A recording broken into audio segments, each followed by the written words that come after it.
प्रणाम है आप सभी को। स्वागत है कृष्णीष्ट मंदिर में। ये प्रोग्राम जिसको हम केतु विज्ञान कहते हैं, ये प्रोग्राम इसलिए बहुत स्पेशल है क्योंकि इसमें we come to know about those technologies which can transform our life. यहाँ पे काउंसलिंग से ज़्यादा टेक्नोलॉजी के बारे में बात होती है। Rather than talking about the problems of the society, we talk about the solution of the society। क्योंकि रिजेक्शन कंट्रोल के एक्सपर्ट प्रोफेसर अश्विनी जी अग्रवाल इस प्रोग्राम में हमारे साथ जुड़ते हैं, जिन्हें हम कुछ नाकर भैया के नाम से जानते हैं। मैं हूं निधि कंसल, मैंने एमटेक किया है, नेचुरोपैथ हूँ, कृष्णीष्ट मंदिर की केयरटेकर हूँ, देवात्मा समाज की सेक्रेटरी हूँ और बहुत सी सोशल ऑर्गेनाइजेशन से जुड़ी हुई हूँ, ये बताने के लिए कि we can all together enjoy all luxuries of life if you want. Live 16, look 16 is now practically possible and many people across globe are already enjoying this। यानी कि एजिंग का नेगेटिव इफेक्ट आपके शरीर पर ना हो। आज एजिंग पर ही बात करने जा रहे हैं हम प्रोफेसर अश्विनी जी अग्रवाल से इस प्रोग्राम में। आइए उनका स्वागत करते हैं। अभी अश्विनी जी हमारे बात करते हैं एजिंग पे। एजिंग हमारी लाइफ में कब से हमें दिखनी शुरू होती है? पर्सनल लेवल पे अगर मैं जानती हूँ तो 24 की एज के बाद माइनर इम्पैक्ट हमें दिखने लगता है, जैसे कि टायर्डनेस, थकान, फटीग, ये हमें ज़्यादा रहेगी। मेंटल स्ट्रेस, ये हमें ज़्यादा परेशान करने लगता है। इसके बाद धीरे धीरे हम नोटिस करते हैं कि डाइजेशन में मामूली से चेंज, मामूली से डिफ़िकल्टीज़ हमें आने लगती हैं, जैसे कि एसिडिटी है या ब्लोटिंग होने लगी। इस तरह की प्रॉब्लम्स ये 24 के बाद थोड़ा थोड़ा दिखने लगती हैं। गायनी प्रॉब्लम्स भी फीमेल कम्युनिटी में थोड़ी सी बढ़ जाती हैं 24 की एज के बाद। इसके बाद हम, क्योंकि we have a basic tendency to ignore such symptoms of our body, हमारी एजुकेशन का ये हिस्सा नहीं होता कि एजिंग से अपने आप को कैसे प्रोटेक्टेड रखना है। एजुकेटेड पर्सन का मतलब ये है कि he should be capable of having a good life, living a good life, लेकिन ऐसा हो नहीं रहा। At least I should say globally actually ऐसी ये प्रॉब्लम है कि एजुकेटेड होने का मतलब ये नहीं है कि we will be able to live a good life. क्यों? क्योंकि हमारी एजुकेशन में चैप्टर को कि ageing is an inevitable fact of our life, इससे हम बच नहीं सकते, इसे हम हैंडल कर सकते हैं। प्रणाम अश्विनी जी। प्रणाम जी। Ashwini ji, I welcome you with a warm heart to our show Ketu Vigyan. कृष्णीष्ट मंदिर की ओर से और हमारे सभी व्यूअर्स की ओर से आपका बहुत बहुत धन्यवाद है इस प्रोग्राम में आने के लिए, हमें टाइम देने के लिए। रिजेक्शन कंट्रोल के एक्सपर्ट आप रहे हैं और आज हम एजिंग के सब्जेक्ट पर ही बात करना चाहते हैं। एजुकेटेड पर्सन यानी कि एक पढ़ा लिखा सभ्य पर्सन, मेल या फीमेल, एजुकेटेड पर्सन उसे कहा जाता है जो अपनी जिंदगी को ठीक से चला पाए। He or she is able to live a good life, ऐसा हम मानते हैं एजुकेटेड पर्सन के बारे में। लेकिन अनफॉर्चुनेटली हमारी एजुकेशन में एजिंग के बारे में बात नहीं होती। वी आर नॉट टोल्ड कि हर दिन हमारी बॉडी की एजिंग बढ़ती जाएगी, होती जाएगी। So we are not able to handle this aging process and gradually life becomes a hell। क्या है सॉल्यूशन?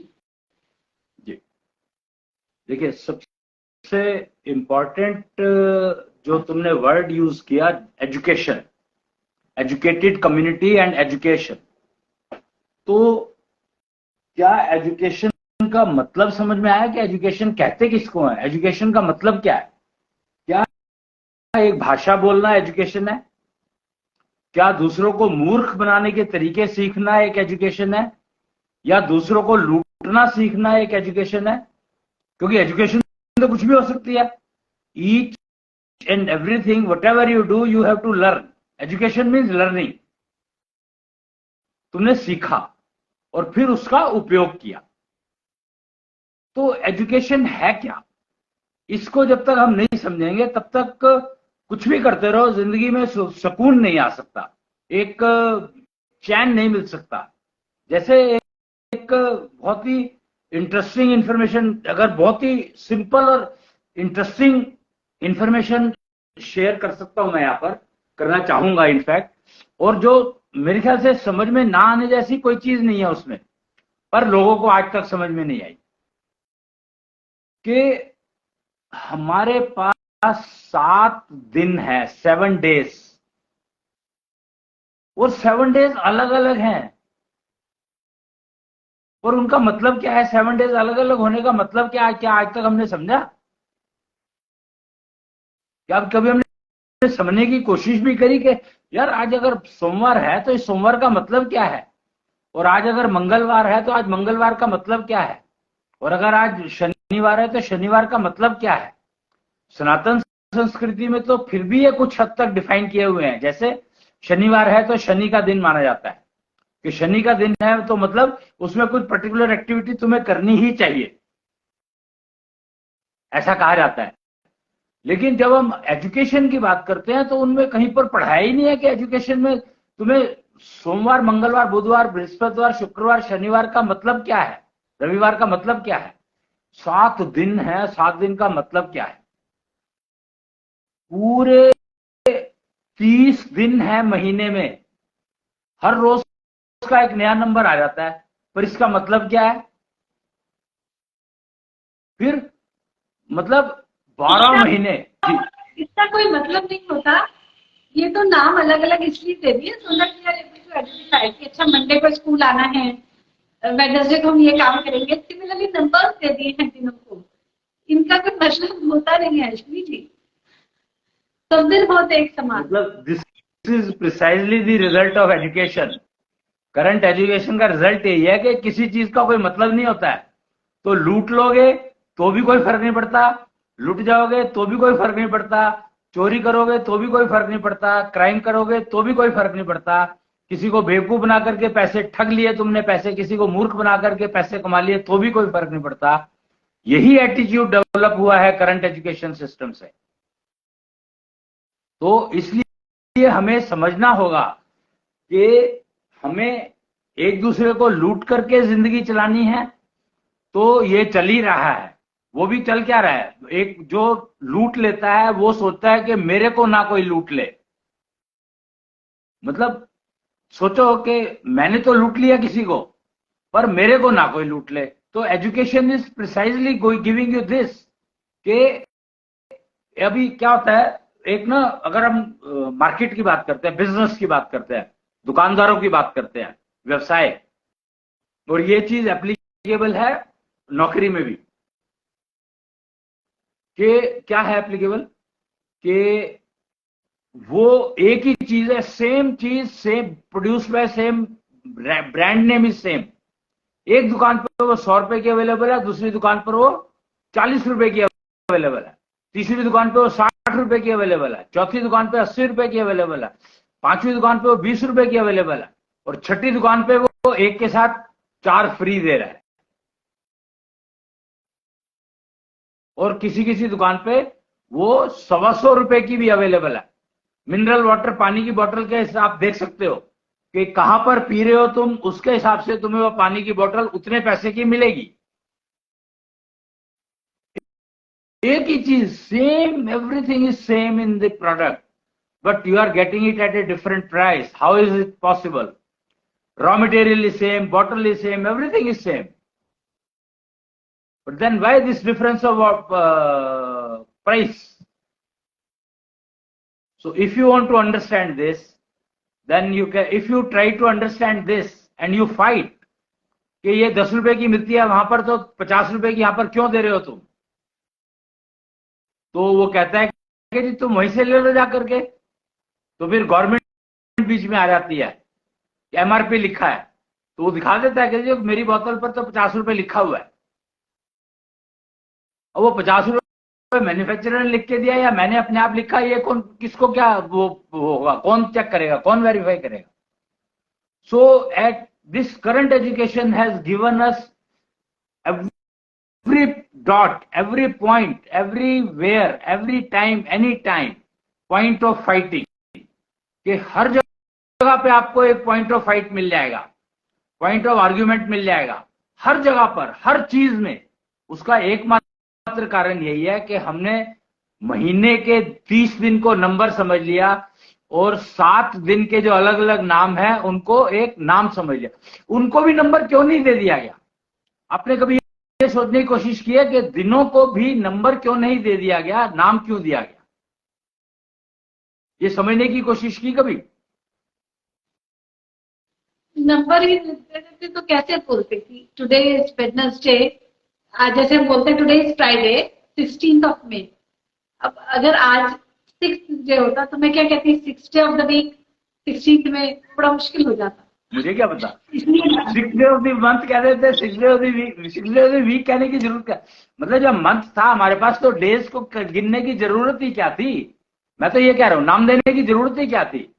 इसका कंसेप्ट हमें क्रिश्चियनिटी से मिलता है। क्रिश्चियनिटी में बताया गया है कि खुदा ने, मतलब जो उनके गॉड हैं, उन्होंने 6 दिन काम किया, 7वें दिन आराम किया।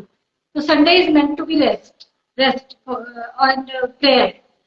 तो क्रिश्चियनिटी का कंसेप्ट ये मुझे पता है, कॉन्वेंट में पढ़ी हूँ तो हमें सिखाया गया है बचपन में कि 6 दिन काम के लिए है, 7वां दिन आराम के लिए है। 7वां दिन आप प्रेयर करें और आराम करें, क्योंकि भगवान ने ऐसा ही। चलो okay, I come to this only, I take your words, जो कि मुझे पता नहीं है क्योंकि मैं कभी कॉन्वेंट में पढ़ा नहीं हूं, मैं तो सरकारी स्कूल में पढ़ा हूं। पर जो 7 दिन, एक पहले दिन कुछ काम किया, दूसरे दिन काम किया, या पहले दिन जो काम किया वही दूसरे दिन किया, वही तीसरे दिन किया, वही चौथे दिन किया, वही 5वें दिन किया, वही 6ठे दिन किया, वही 7वें दिन किया? वर्किंग ऑन अ प्रोजेक्ट ना, वो सृष्टि को क्रिएट कर रहे थे। तो प्रोजेक्ट को जैसे हम बनाते हैं, किसी दिन पहाड़ बना दिए, किसी दिन पेड़ बना दिए, किसी दिन नदी बना दी, ऐसे उन्होंने उस प्रोजेक्ट को पूरा किया 6 दिन। 7वें दिन उन्होंने आराम किया। तो जो काम उन्होंने पहले दिन किया वो पहले दिन क्यों किया? वो तो 7वें 6ठे दिन भी कर सकते थे, 6ठे वाला दिन पहले दिन कर लेते।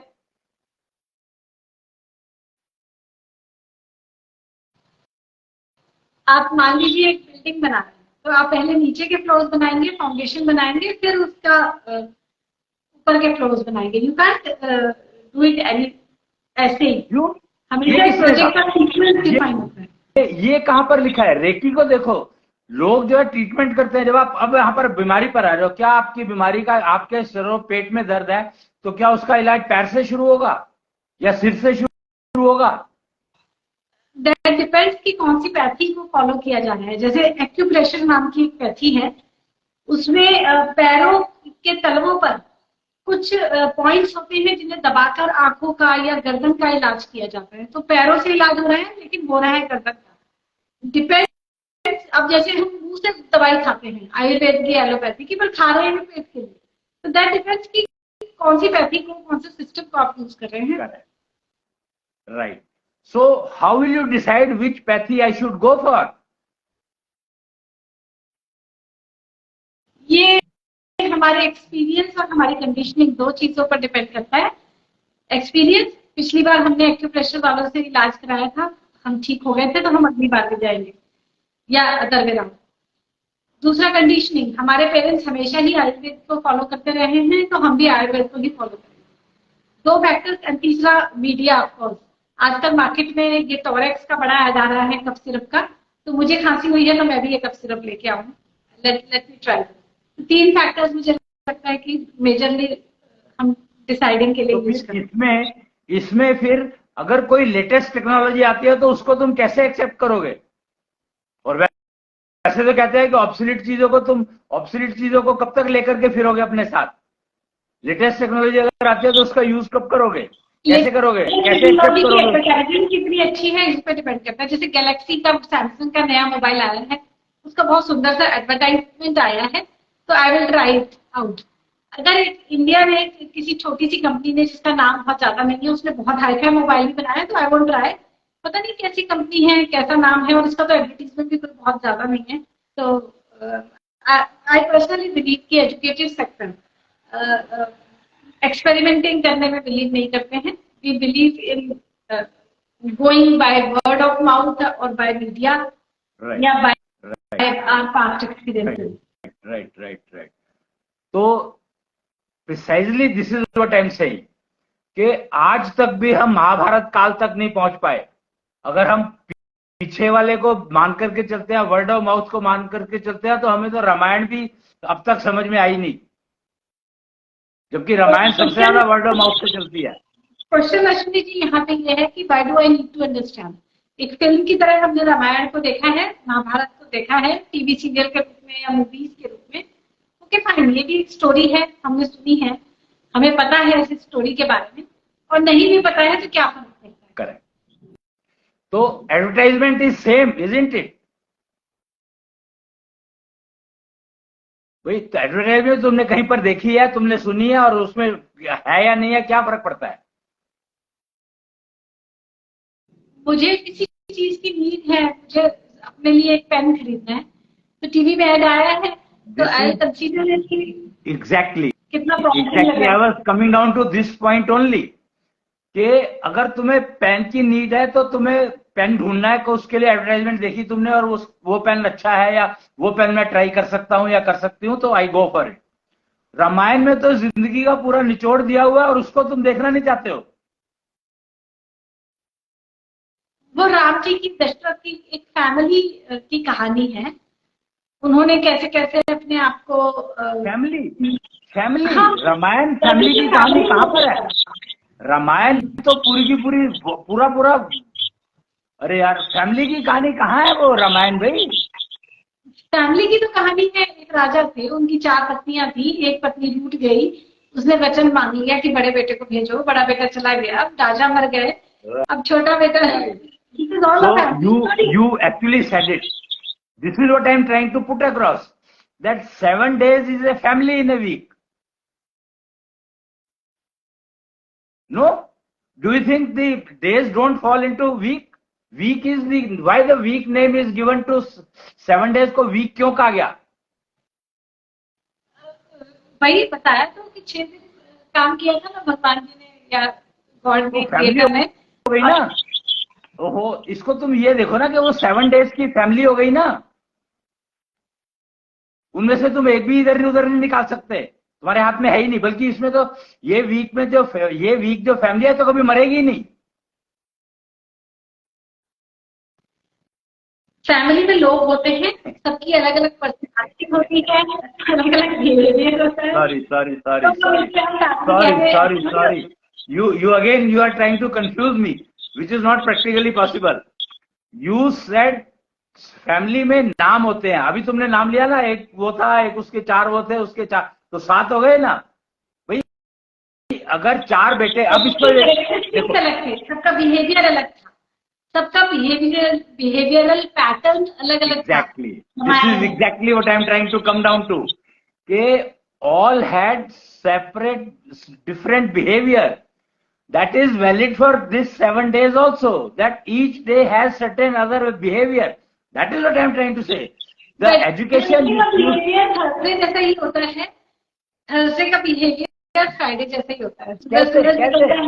किसी दिन you are trying to put words into my mouth which cannot be put. See, every day you read newspaper, it is different. Is it or not?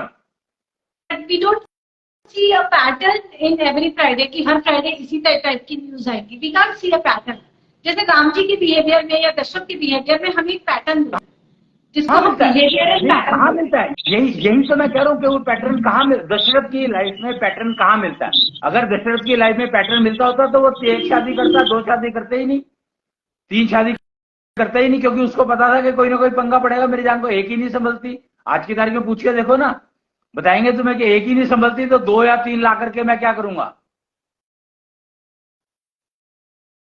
There is no pattern. अगर दशरथ ने 3 शादी की थी तो राम जी ने 3 शादी क्यों नहीं करी?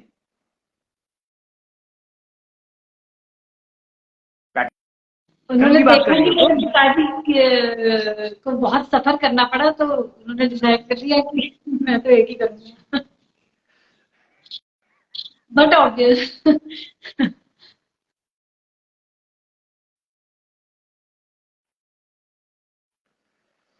See, you are trying to remain into the junk education. That is the problem. You want to remain in the confused education, which is always forcing you to fight with each other.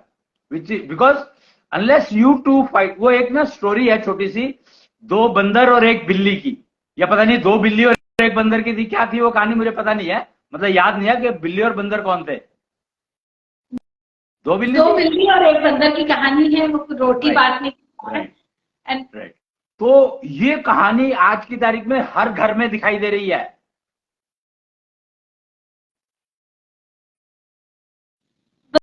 बंदर कहाँ है? सिर्फ बिल्लियां लड़ रही हैं आपस में। बंदर कहाँ है?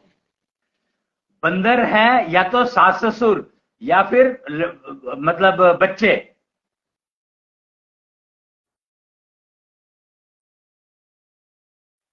किसी की भी लड़ाई से बच्चों को क्या बेनिफिट है या सास ससुर को क्या बेनिफिट है? अगर बहुत फायदा है। अब देखो ना, यही तो समझने की बात है कि जैसे ही तुम ये समझ लोगे कि दो बिल्ली और एक बंदर, तो एक बंदर कौन है ये अगर तुमने लोकेट कर दिया तो तुम्हें तुरंत पता लग जाएगा कि फायदा कौन उठा रहा है। एक सेकंड में पता लग जाएगा। बेटी है, मान लो तुमने बेटी को बंदर बना दिया, तो वो तुम दोनों में से किसी एक को ब्लैकमेल करना शुरू कर देगी अपने काम निकालने के लिए। बेटा है, वो एक को ब्लैकमेल करना शुरू कर देगा काम निकालने के लिए। सास ससुर है जी। ओके, मीन्स जब दो लोग लड़ते हैं तो वो लड़ाई को सॉर्ट आउट कराने के लिए किसी तीसरे से हेल्प मांगते हैं, तो वो तीसरा बंदर का रोल प्ले करने लगता है, ऐसा? नेचुरली यही तो स्टोरी है, और है ही क्या। पर हर जगह ऐसा थोड़ी है कि लोग लड़ ही रहे हैं और किसी तीसरे से कह रहे हैं कि तुम हमारी लड़ाई सॉर्ट आउट कराओ। You said it right. तो वो हर जगह तो लड़ाई नहीं है, पर ज्यादातर जगह लड़ाई है। एनीवे, मैं ये भी नहीं मानता, चलो ज्यादा जगह है या नहीं है इमटेरियल, बट जहां पर लड़ाई नहीं है वहां पर वो हर दिन को समझते हैं कि दिन क्या है, आज का दिन का नाम क्या है, तो उसके हिसाब से वो काम करते हैं, तो उनके घर में लड़ाई नहीं होती है। Precisely this is what I was trying to come down to, कि कंपैरिजन हो जाएगा दोनों का, इसलिए मैंने इतनी भूमिका लगाई कि you will have to identify कि बंदर कौन है। तो जो दो लड़ रहे हैं उनको पता ही नहीं लगेगा कि बंदर कौन है, और कब कौन बंदर बन गया ये भी नहीं पता लगेगा।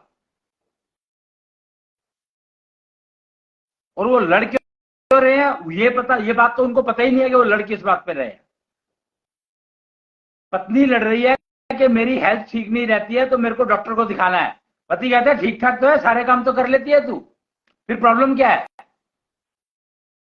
पति कहता है कि मेरे को ऑफिस नहीं जाना, वहां पे मेरा वो हो जाता है, कोई प्रॉब्लम है, कुछ आ तो ऑफिस में कोई प्रॉब्लम आई, तो वो कहता है मैं आज ऑफिस नहीं जाऊंगा। वो कहती है कि ऑफिस क्यों नहीं जाओगे तुम, क्या प्रॉब्लम है बताओ मेरे को। वो कहते हैं नहीं नहीं तेरी समझ में नहीं आएगी। तो ये लड़ाई का कारण क्या है, कभी सोचकर देखो कि लड़ाई का कारण क्या है। तो लड़ाई का कारण कुछ मिलेगा ही नहीं तुम्हें फाइनली, सिवाय इसके कि या तो एक के पेट में दर्द हो रहा है और वो चिल्ला रहा है, तो वो कह रहा है तू चिल्ला क्यों रहा है, मैं काम कर रहा हूं तो मेरे को डिस्टर्बेंस हो रही है, और वो उसके पेट में दर्द हो रहा है, वो चिल्लाना कैसे छोड़ दे, और वो काम कर रहा है तो वो अपना काम करना कैसे छोड़ दे एक दूसरे के भरोसे। तो लड़ाई किस बात पे हो रही है भाई।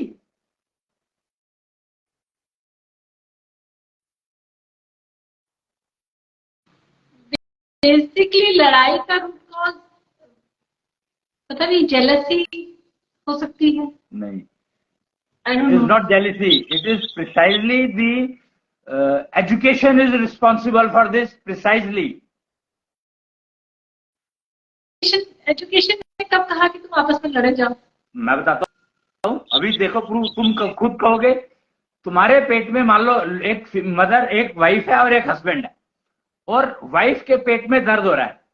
अब हस्बैंड को वो कहती है कि मेरे पेट में दर्द हो रहा है, मुझे डॉक्टर के पास लेके चलो। तो हस्बैंड पूछता, चलो मैं इसमें दो वो सिचुएशन लेना चाहता था कि एक हस्बैंड है, अपने उसको ऑफिस का बहुत इंपॉर्टेंट काम करना है, बहुत इंपॉर्टेंट काम करना है उसको, तो अब क्या होगा।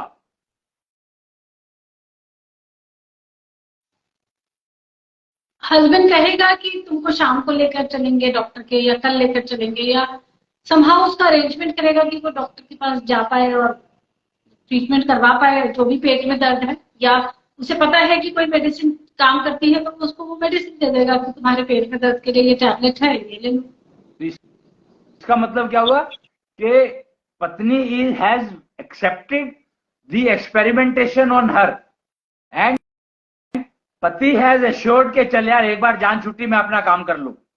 तो वो सिचुएशन आज आई, चलो मान लो तुमने समहाउ मैनेज कर लिया, कल फिर वही सिचुएशन आई, परसों फिर वही सिचुएशन आई, तो क्या होगा? तो लोग डॉक्टर्स के पास ही जाते हैं, किसी भी डॉक्टर के स्टोर क्लिनिक पे जाएं, हॉस्पिटल में जाएं, कहीं भी हम जाएं वहां इतनी भीड़ है, है इसीलिए ना बीमारी आती है तो लोग डॉक्टर के पास जाते हैं। What I am saying is something else कि एक को बीमारी है, दूसरे को बहुत इंपॉर्टेंट काम है ऑफिस का,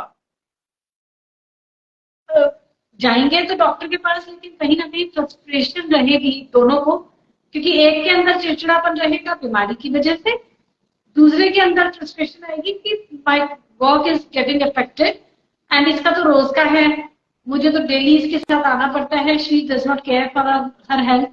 तो दोनों के अंदर फ्रस्ट्रेशन आएगी एंड यस, लड़ाई होने का चांस बहुत ज्यादा बढ़ जाएगा। सो द रूट इज के लड़ाई होती है फ्रस्ट्रेशन के कारण, और फ्रस्ट्रेशन आती है क्योंकि हमें दिनों की पहचान नहीं है। दिनों में पहचानने के लिए होता क्या है? सुबह होती है तो अरे एवरीडे तुम तो फीमेल हो, तुम तो फीमेल हो, तो तुम्हें तो पता होना चाहिए कि दिनों की पहचान के क्या कि अगर ना हो तो तुम्हारा क्या होगा, तुम्हारे पीरियड कब स्टार्ट हो गए कैसे पता लगेगा? दिनों के बिना नहीं पता लगेगा तो इट्स नॉट अबाउट मंडे और ट्यूसडे, उसका मंडे ट्यूसडे से कोई फर्क नहीं पड़ता है, ना ही उसकी pattern. Okay so you have stuck with the family, I am talking about कुटुंब। जब when 7 days is a family and 30 days is a kutum.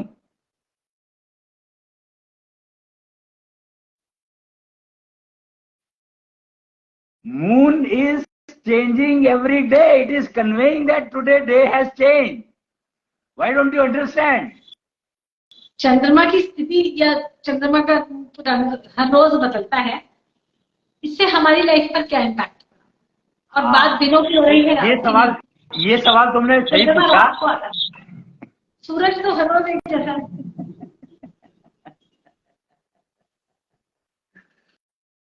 सूर्य तो बेचारा हर सेकंड में अपनी पोजीशन बदलता है। You can't even understand this. Education ने ये कर दिया कि हमें लगता है कि सूरज तो रोज आता है चला जाता है, पर वो देख क्या रहा है ये किसी को पता ही नहीं लगा आज तक। चंद्रमा तो रोज आता है, साला घटता ही बढ़ता रहता है, तो इसका हम करें क्या? तो एक बात ये सोचो कि जब पहले दिन कुछ बनाया तुमने, पहले क्या कहा था, 7 दिन बनाए, 7 दिन में इस दिन ये बनाया, इस दिन ये बनाया, तो भैया चंद्रमा को घटता बढ़ता क्यों बनाया? करेक्ट, उसको घटता बढ़ता, right, you will not have an idea because education doesn't teach you that. That is the problem कि education doesn't teach you that. The Sanatan Sanskriti says precisely कि चंद्रमा जब बढ़ रहा है तो उसका क्या मतलब है, और जो घट रहा है तो उसका क्या मतलब है, और वो एजुकेशन में है नहीं कहीं पर।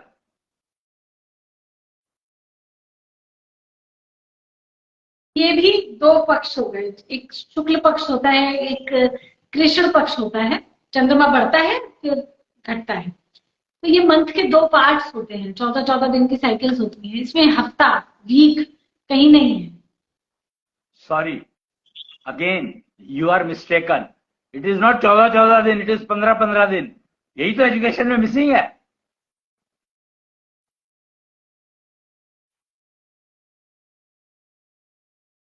क्या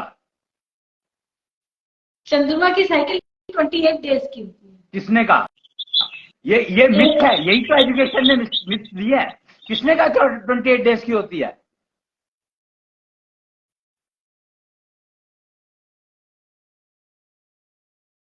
पंद्रह 15 दिन की होती है भाई।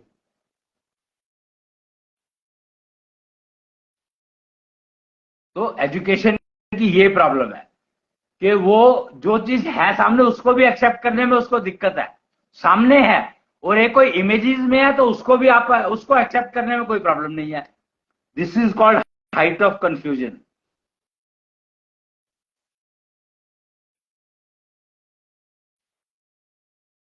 जी। आप बात कर रहे थे कि बात आज एजिंग से शुरू हुई। आपने उसको कहा कि एजुकेशन ने हमें ये सिखाया कि हम आपस में लड़े। कारण ये है कि हम हर दिन अलग है इसका मतलब नहीं समझते। क्या मतलब है हर दिन के अलग होने का? राइट। पहला क्वेश्चन। तो यहां पर अगर हम देखो, अब यहां पर ना कुछ चीजें समझनी पड़ेंगी कि नाम अलग अलग है। तो व्हाट इज, हिंदी में तो मैं बता सकता हूं, अंग्रेजी के नामों का मतलब मुझे पता नहीं है। बट हिंदी में जैसे आप सोमवार को लेते हैं तो सोमवार, सोम किसको कहा गया है? चंद्रमा का नाम है सोम। राइट। तो इसका मतलब है कि चंद्रमा की इंपॉर्टेंस समझो, सोमवार को चंद्रमा की इंपॉर्टेंस समझो और चंद्रमा के जो रिलीज कर रहा है, जो दे रहा है, जो ज्ञान दे रहा है उसको समझो। और उस सोमवार को अगर उस ज्ञान का उपयोग करोगे तो तुम्हें लाभ मल्टीपल टाइम्स मिलेगा, कई गुना ज्यादा मिलेगा।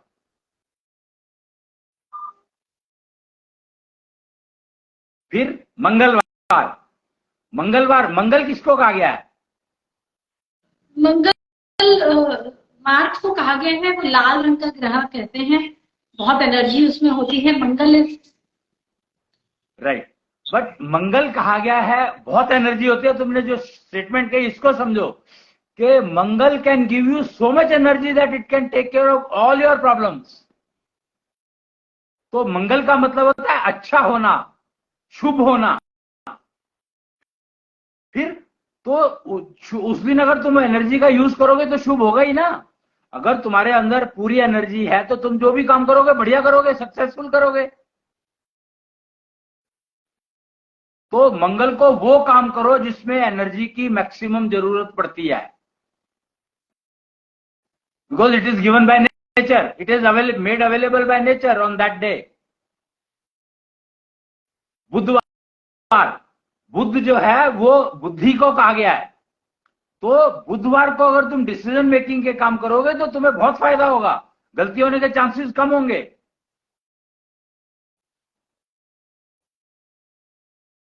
बृहस्पतिवार, गुरुवार, गुरु, मां को पहला गुरु कहा गया है।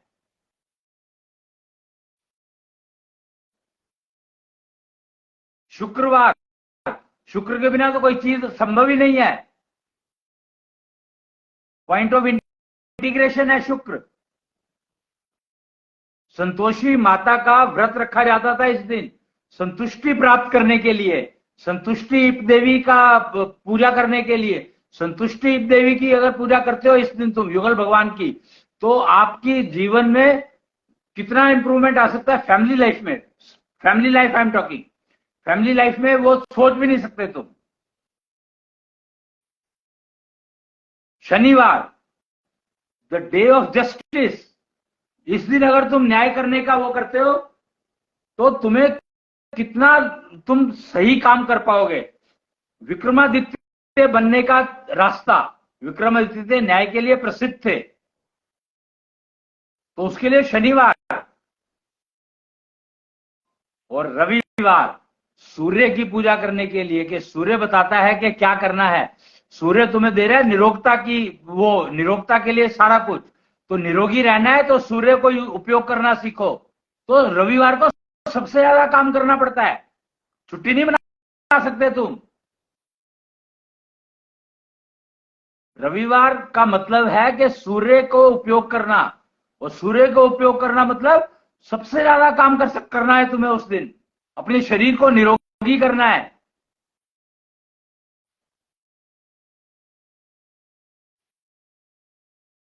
तो ये है 7 दिन की इंपॉर्टेंस।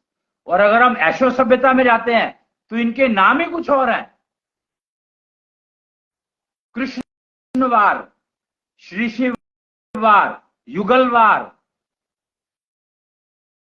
तो इन वारों का मतलब है कि ये आपके उन तत्वों को वो देते हैं, ताकत देते हैं। आपके तत्व ये इंडिविजुअल के लिए हैं।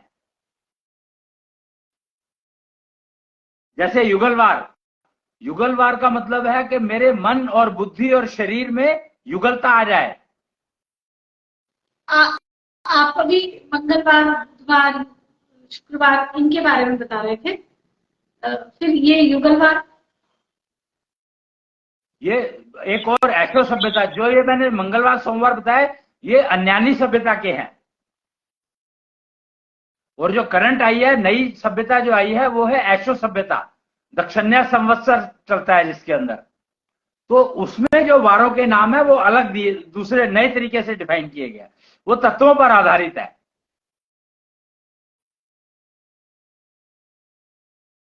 और मेरे ख्याल से जो आपके पीछे चार्ट लगा हुआ है, इसमें लिखे होंगे, क्योंकि ये जो वार है, ये इसका जानकारी राम जी के रामायण से मिली। वो रामायण नहीं जो तुलसीदास और वाल्मीकि ने लिखी थी। ये वो रामायण है जो शत्रुघ्न ने बताई थी।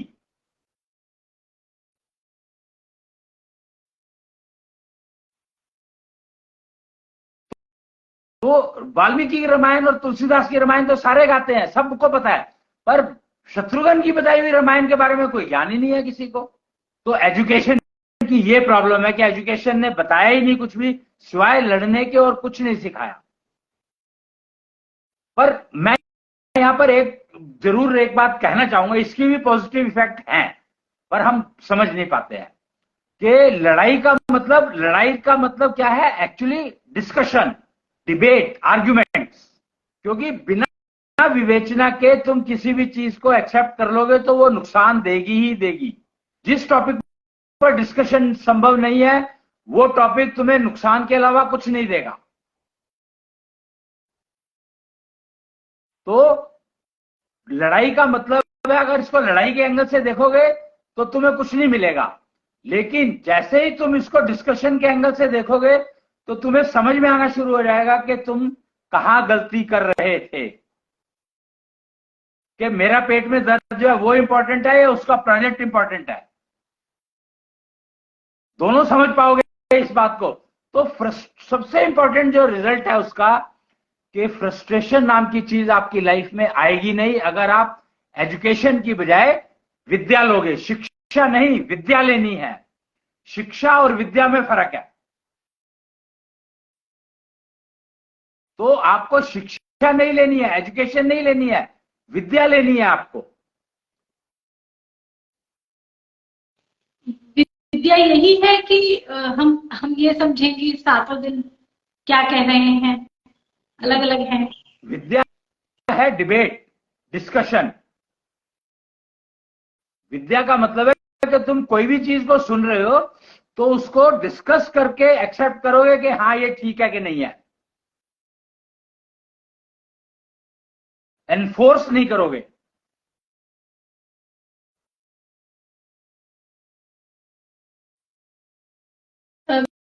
मीन्स जो हमारा एजुकेशन है उसमें एनफोर्समेंट रहता है। जो अभी हम एजुकेशन लेते हैं, इसीलिए टीचर फ्रस्ट्रेशन है उसमें।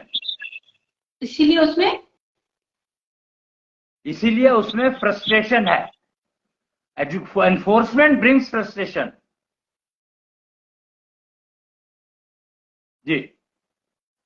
But discussion sometimes converts into a hot argument. इसीलिए एक अच्छी हाई एजुकेटेड क्लास में ये कंसेप्ट उभर कर आ रहा है कि do not talk such subjects जिनके लिए लोग इमोशनल होते हैं, जैसे कि रिलीजियस बिलीफ्स या पॉलिटिकल आपका क्या इंक्लिनेशन है, आप इस पार्टी को पसंद करते हैं या उस पार्टी को, आप इसके बारे में बात मत करो। तो ये enforcement, this is the result of the current education system, that it enforces, and once enforcement brings frustration. भाई तुम एक बात बताओ मेरे को, एनफोर्स नहीं कर रहे हैं। Let me live my own set of beliefs and I let you live with your own set of beliefs. तुमको जो मानना है तुम मानो, मेरे को जो मानना है मुझे मानना है। तो you don't enforce your concepts on me, I don't enforce my concepts on you. जो बहुत हाईली एजुकेटेड क्लास होती है, इवन इंडियंस हैं या इवन मैंने फॉरेनर्स भी देखे हैं, they are now moving into this direction कि हम इसने का यही यही एक रीजन रहा है कि जिससे हस्बैंड वाइफ का कॉन्सेप्ट ही खत्म हो गया। 4 बीवी चाहिए, 5 बीवी चाहिए, या बीवी की जरूरत ही नहीं, कितनी औरतों के साथ संबंध बना लूं या मैं कितने ही आदमियों के साथ संबंध बना लूं, वो सारा कॉन्सेप्ट ही खत्म हो गया। Because enforcement, you don't want to enforce, no one wants to enforce on somebody.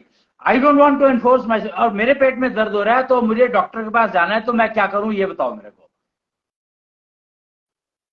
तुम्हें डॉक्टर के पास जाना है तो तुम मेरे को बताओ कि तुमको डॉक्टर के पास जाना है। I will get an appointment from the doctor and take you to the clinic if I can go. Why? Or Again, that means you are enforcing the other person to book an appointment for you. Why can't you book yourself? ये भी कह सकते हैं ना, जैसे live in relationships के बारे में हम बात कर रहे थे, तो उसमें कोई किसी पर कुछ एम्पोज नहीं करता है। आप बीमार हैं, मैं जा सकती हूँ तो मैं जाऊंगी, मैं नहीं जा सकती हूँ तो ठीक है तुम जाओ, मेरे पास टाइम नहीं है, आई हैव अ मीटिंग और व्हाटएवर। तो एनफोर्समेंट खत्म हो गया ना। आई मीन ये खत्म हो रहा है एक्चुअली। वही मैंने आपको कहा कि मैंने देखा है इस तरह के कपल ये कभी खत्म हो ही नहीं सकता। देखो ना, लिसन, देखो ये कभी खत्म हो ही नहीं सकता। अब तुम मेरे को यहाँ बताओ कि एक लड़की है 10 साल की है, 11 साल की है, उसके पेट में दर्द हो रहा है और वो पिताजी को कहती है कि मेरे पेट में दर्द हो रहा है, माँ को नहीं कहती है, या माँ उसकी बाई चांस है नहीं वहां पर, तो पिता क्या करेगा?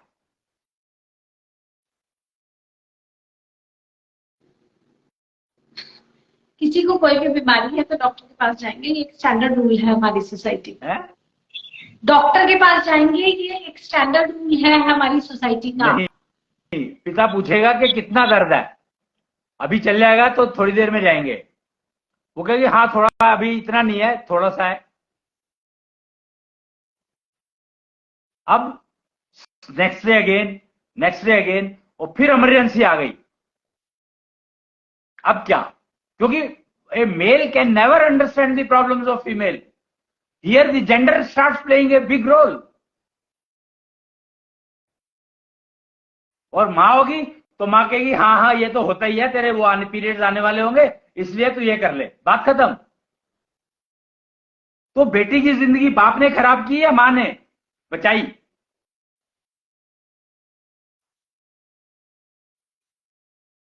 Naturally the mother can understand what daughter is going through.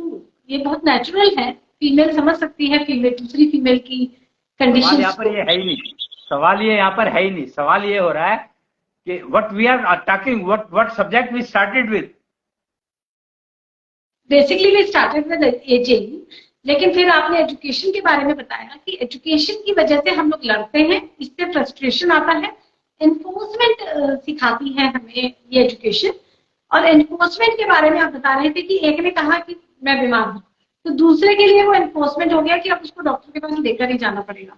तो ये फ्रस्ट्रेशन का पॉइंट बन गया, अपना काम छोड़कर मैं। तो इसका मतलब क्या हुआ कि तुमने जैसे अभी कहा था कि मेरे को तेरे से मतलब नहीं है, तेरे को मेरे से मतलब नहीं है, लिविंग रिलेशनशिप, तो फिर सोसाइटी का क्या मतलब हुआ?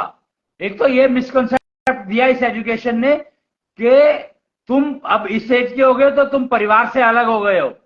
कोई भी इंसान पूरी जिंदगी में कभी भी परिवार से अलग नहीं हो सकता। अगर परिवार से अलग नहीं हो सकता तो समाज से अलग नहीं हो सकता। वो अपना परिवार ना बनाए वो अलग, वो हो सकता है संभव, लेकिन वो जिस परिवार का हिस्सा है वो रहेगा ही, चाहे कोई भी कुछ कहता रहे। तुम नाम बदल लोगे, तुमने सरनेम बदल लिया, तो उससे तुम परिवार के हिस्से नहीं रहे, ऐसा हो सकता है क्या? ये तो अपने आप को मूर्ख बना के रखने वाली बात है कि तुमने अपना नाम बदल लिया और तुम्हें लगा कि तुम इस परिवार के हिस्से नहीं हो। तो हमने अपने आप को ही मूर्ख बनाया और कुछ नहीं किया, और ये बात सबको दिखाई देती है। और अब हाँ, मैं ये समझता हूं ऐशो सभ्यता जब से शुरू हुई है तो लोगों को ये बात समझ में आनी शुरू हो गई है कि ये जब अपने आप को मूर्ख बनाने को तैयार है तो मुझे तो बनाएगा ही। सो डिस्कार्ड हिम और डिस्कार्ड हर। कि अगर मैं अपना नुकसान उठाने को तैयार हूं तो गारंटी है कि ये मुझे दूसरे को नुकसान पहुंचाएगा ही पहुंचाएगा। जिसको अपने नुकसान का नहीं पता लग रहा तो दूसरे को नुकसान तो पहुंचाएगा ही, जान करके पहुंचाए या अनजाने में पहुंचाए। तो लोग फिर उसको काटने लगते हैं, अब डिस्कनेक्ट करने लगते हैं अपने से, और वो उसको फ्रस्ट्रेशन लाता है। और एक एजुकेशन ने हमें सिखाया राइट टू गेट, कि ये मेरा राइट है, आई शुड गेट दिस। तो राइट टू गेट फ्रॉम हुम, ये नहीं बताया एजुकेशन ने कि गेट फ्रॉम हुम। तो that calls for the root of frustration.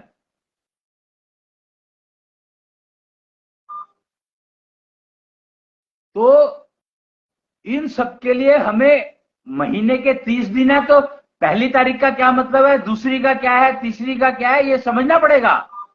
और दिनों के अगर नाम दिए हैं, 7 नाम दिए हैं, तो उन नामों का क्या मतलब है समझना पड़ेगा उसको, क्योंकि तुम्हारा सारा कार्यक्रम उसके हिसाब से डिफाइन हो जाएगा। नहीं तो तुम्हें नुकसान गारंटी है, होगा ही होगा। एक शब्द है मुहूर्त,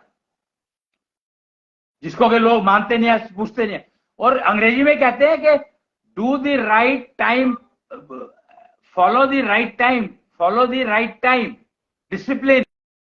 ये क्या है? ये मुहूर्त ही तो है। मुहूर्त को अंग्रेजी में राइट टाइम कह दिया तो तुम घड़ी देखने लग गए, जबकि मुहूर्त का मतलब होता है सूर्य की क्या पोजीशन है उस समय में, वो तुम्हें उस समय में क्या दे रहा है। तुम जो काम करना चाहते हो अगर उस समय में करते हो तो तुम्हें सूर्य क्या दे रहा है उस समय में, उसका यूज कर सको। मुहूर्त की इंपॉर्टेंस समझो। इसका मतलब जो एजिंग का कंसेप्ट है, जिसके बारे में हमें एजुकेशन में बिल्कुल भी नहीं बताया जाता है, वो बेसिकली समय को समझने से रिलेटेड है। We have to understand the time, यानी कि दिन क्या कह रहे हैं, मुहूर्त क्या कह रहा है, इस घड़ी का, इस पल का क्या मतलब है। हाँ, यही है, यही है एग्जैक्टली। जैसे मैं तुम्हें एक एग्जांपल यहां पर देता हूं कि normal average is 72 heart beats per minute, इसको एवरेज बताया जाता है। जबकि 72 is not an average, average should be 60। या एवरेज, क्योंकि अगर तुम्हारी हार्ट बीट 60 पर चलती है तो you will live longer, you will live healthier. Image ageing is directly connected with your heart beat.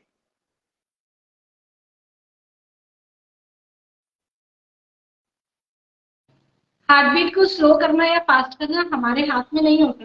किसने? I cannot bring down my heart beat count from 72 to 60। किसने कहा? 72 से किसने कहा? ये कहां लिखा है? है? ये कहां लिखा है? किसने कहा ये बात? ये तो मिथ है, बहुत बड़ी मिथ है। You can go down to even 10.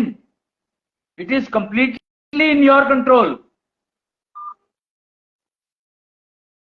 और ये तभी समझ में आती है ये चीजें जब तुम एजुकेशन से बाहर निकलोगे और ऐशो सभ्यता में आओगे, विद्या में आओगे। शिक्षा को छोड़ोगे तो विद्या में आओगे तो समझ में आएगी ये चीजें कि heart beat, you can maintain your heart beat at 10। I normally give an example for this because Ayush department के जो 5 दिग्गज हैं उन्होंने बताया मुझे ये एग्जांपल। वो एक example, living example they told कि Bjorn Borg, a tennis player who won 7 grand slams, उसकी हार्ट बीट 40 हुआ करती थी after playing tennis of 2 hours. What does it mean कि 40 तक के लोग तो अवेलेबल है ऑलरेडी। एजुकेशन ने हमें यही सिखाया कि जो आदमी नॉर्मल से ज्यादा इधर उधर 7 दिन को एक नहीं मानता है, जो एक जैसे नहीं मानता है, तो वो एक्सेप्शन है। यही प्रॉब्लम है कि हम लोगों के पास एक्सेप्शंस ज्यादा है और फैक्ट्स कम।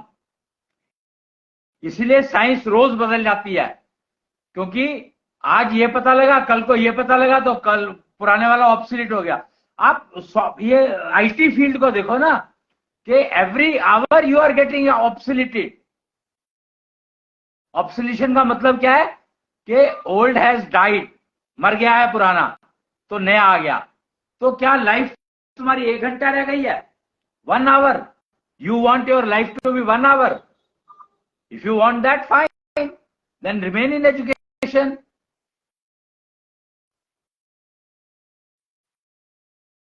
यानी कि जो हमारी अभी एजुकेशन, जिसको आप शिक्षा कह रहे हैं, इसमें जो सबसे बड़ी कमी रह गई, ड्रॉबैक रह गया, वो रह गया कि हमने समय को समझना नहीं सीखा।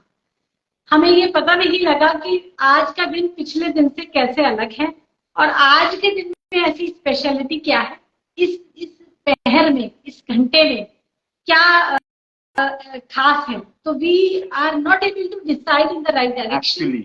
एक्चुअली धीरे धीरे हमें फ्रस्ट्रेट करने लगता है, एंड दिस फ्रस्ट्रेशन बहुत कुछ प्रॉब्लम्स हमारी लाइफ में ऐड कर देती है। और ये भी देखने की, here I would like to say, पिछले दिन से आज का दिन कैसे अलग है ये समझने की जरूरत नहीं है। आज का दिन क्या कह रहा है ये समझना है हमें। इसी को कहते हैं वर्तमान में रहना। Learn to live in present is precisely कि आज का दिन क्या कह रहा है। Enjoy the moment. See the words are enjoy the moment, but if you do not know what moment is giving you, how will you enjoy it?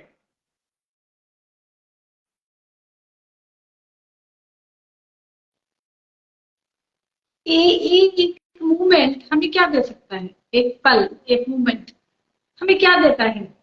कभी कभी हम कुछ एंजॉयबल कर रहे होते हैं, कोई बहुत अच्छा म्यूजिक सुन रहे हैं, या बहुत अच्छा कुछ खाना खा रहे हैं, या किसी अपने लव्ड वन से बात कर रहे हैं, तो we are enjoying that.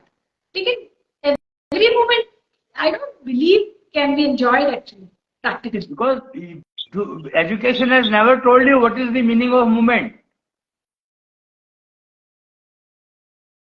Movement हो गया जैसे एक सेकंड होता है।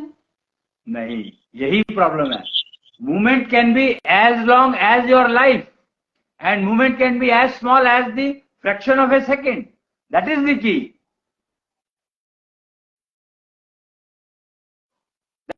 That the movement has not been defined by the education.